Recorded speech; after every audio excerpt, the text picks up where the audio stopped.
Bonjour et bienvenue chez les douceurs de Maëlys. Je vous propose aujourd'hui de réaliser un gâteau poire chocolat. Il s'agit d'un gâteau bien moelleux au bon goût de chocolat. Ajoutez à cela la douceur de la poire.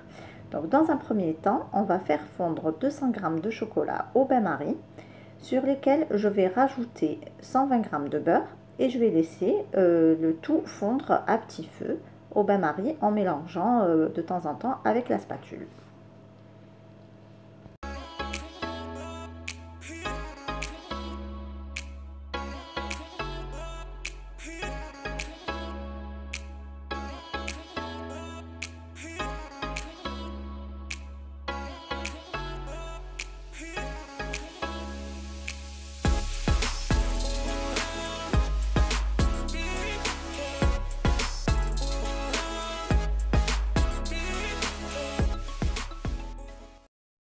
Ici dans un saladier, je vais casser 3 œufs, je vais rajouter 100 g de sucre et je vais battre le tout jusqu'à ce que le mélange blanchisse et double de volume.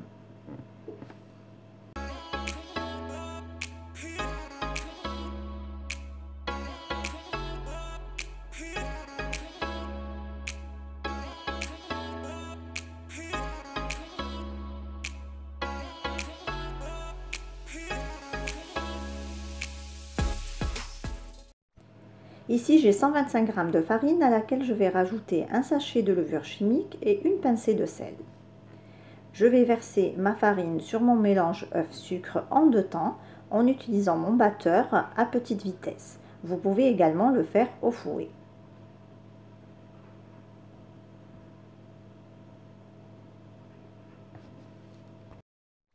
Je mélange bien jusqu'à ce que ma farine soit complètement intégrée à ma préparation.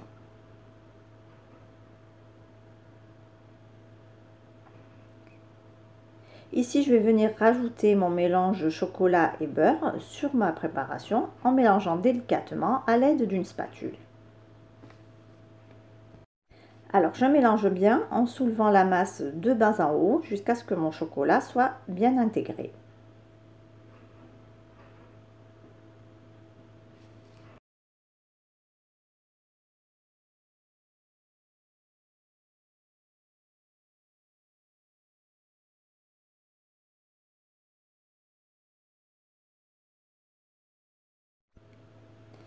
Ici, j'ai une boîte de poires au sirop, mais vous pouvez aussi utiliser des poires fraîches, donc en les pelant et en les coupant en deux.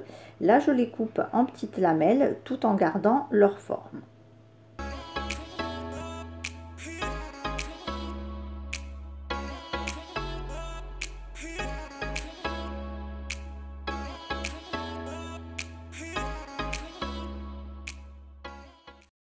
Ici, je récupère mon moule à gâteau que je viens de graisser. Je vais verser ma pâte à gâteau à l'intérieur et à l'aide de ma spatule, je vais répartir ma pâte pour avoir un gâteau harmonieux et à la même hauteur.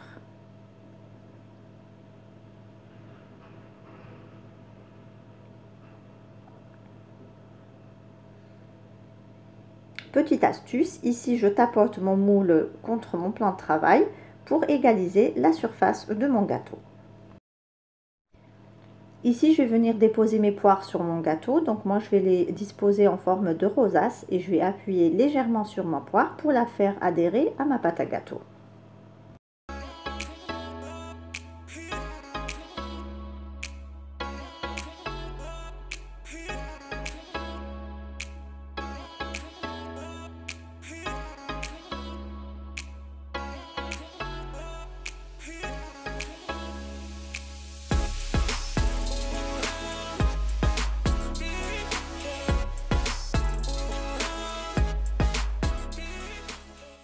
Une fois terminé, je vais enfourner mon gâteau à 180 degrés pour une durée entre 30 et 40 minutes.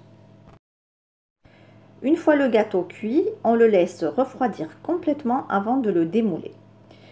Donc ici, je vais déposer mon gâteau sur mon plat de service. Donc soit vous le laissez tel quel, soit vous faites comme moi. Donc là, j'ai chauffé un tout petit peu de confiture et je vais venir badigeonner toute la surface de mon gâteau pour lui donner un petit peu de brillance et aussi faire adhérer les noisettes hachées et grillées que je viens parsemer sur tout le dessus de mon gâteau.